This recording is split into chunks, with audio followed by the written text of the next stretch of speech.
Have you ever wondered what would happen if a fleet of Star Destroyers suddenly appeared in the skies above the United States?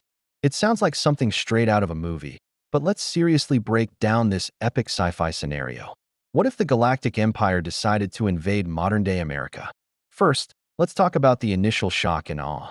Imagine Imperial Star Destroyers, each a mile long, casting city-sized shadows over New York, Los Angeles, and Washington, D.C. The sheer scale would be terrifying.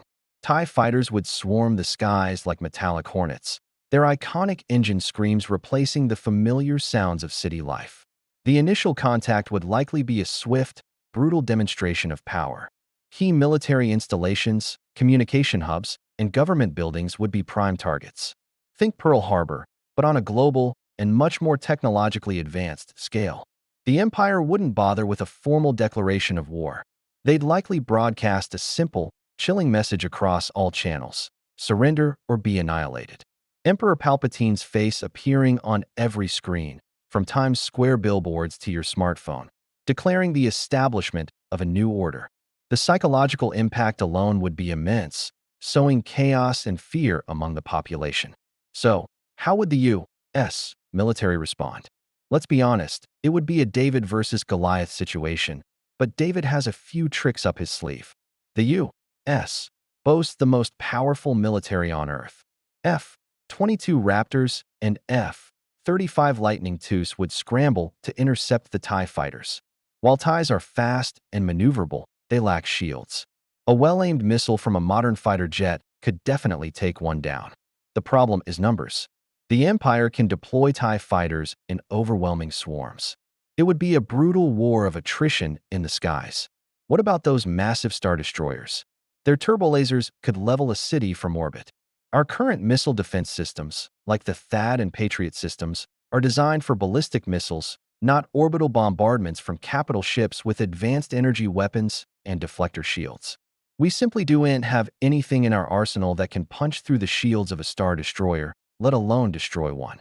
Our nuclear arsenal might be a last resort, but using nukes in our own atmosphere or in low orbit would have catastrophic environmental consequences.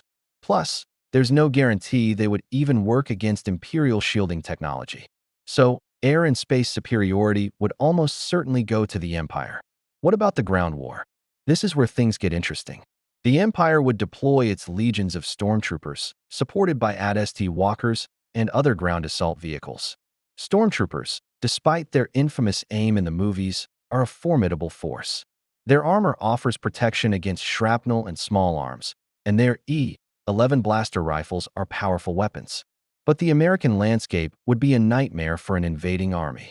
From the dense forests of the Pacific Northwest to the swamps of Florida and the sprawling urban jungles of our major cities, the terrain is incredibly varied and difficult to control.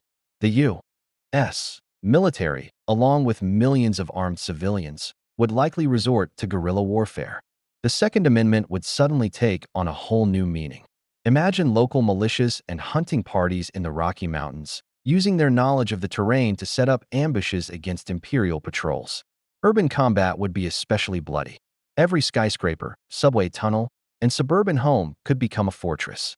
The Empire is used to fighting in the sterile corridors of the Death Star or on open plains. Fighting block by block in Chicago or navigating the complex subway system of New York would be a logistical nightmare for them. The U.S. Army's M1 Abrams tanks would be a serious threat to AT-STs, and our advanced infantry weapons and tactics would be effective against stormtroopers in close-quarters combat. The problem, again, is the Empire's sheer industrial might and numbers. They can afford to lose troops and equipment. We can't. The Empire's strategy would likely be to secure major cities and transportation routes first, establishing heavily fortified garrisons. They would impose martial law, curfews, and strict control over resources like food, water, and energy. This is where the true fight for the soul of America would begin. The Empire thrives on order and control, while the American spirit is built on freedom and rebellion. We would see a massive resistance movement form. Hackers would launch cyber attacks against Imperial networks, trying to disrupt their communications and logistics. Scientists and engineers would work around the clock, trying to reverse engineer captured Imperial technology. Imagine a group of MIT students figuring out how to disable a blaster rifle or even disrupt a TIE Fighter-S guidance system. The innovation and resourcefulness of the American people would be our greatest weapon. However, the empire has dealt with rebellions before. They are masters of counterinsurgency, propaganda, and fear. They would use their advanced surveillance technology to root out resistance cells. They would turn communities against each other, offering rewards for collaborators and punishing those who resist. The iconic wanted posters of rebel heroes would be replaced with holographic billboards seeking information on local resistance leaders. It would be a dark and difficult time, testing the resolve of every citizen. What about the rest of the world? Would they help? It's hard to say. Faced with the overwhelming power of the Galactic Empire, many nations might choose neutrality or even capitulate, hoping for mercy. However, an attack on the U.S. would be an attack on the global order. Other major powers like China, Russia, and the European Union would face a choice: unite with their traditional rival against a common existential threat, or watch as the empire consumes the planet piece by piece. An unprecedented global alliance might be our only hope. Imagine Chinese J-20s and Russian Su-57s flying alongside American F-22s in a desperate battle for the planet. Ultimately, a conventional war would be unwinnable for the United States. The technological gap is just too vast. Our best hope would be to make the occupation so costly and difficult for the empire that they eventually decide it's not worth the effort. By waging a prolonged, asymmetrical guerrilla war, we could bleed them dry, just as other insurgencies have done to powerful empires throughout history. The fight would be for hearts and minds. It would be about keeping the hope of freedom alive in the face of overwhelming oppression. The story wouldn't end with a single decisive battle, but with a long, grueling struggle for survival and liberty.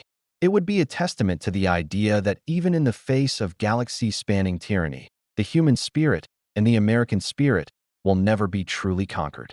So what do you think? Could the USA survive an imperial invasion? What clever strategies would you use to fight back? Let me know your thoughts in the comments below. And if you enjoyed this hypothetical showdown, make sure to hit that like button and subscribe for more deep dives into your favorite sci-fi scenarios. Thanks for watching, and may the Force be with us.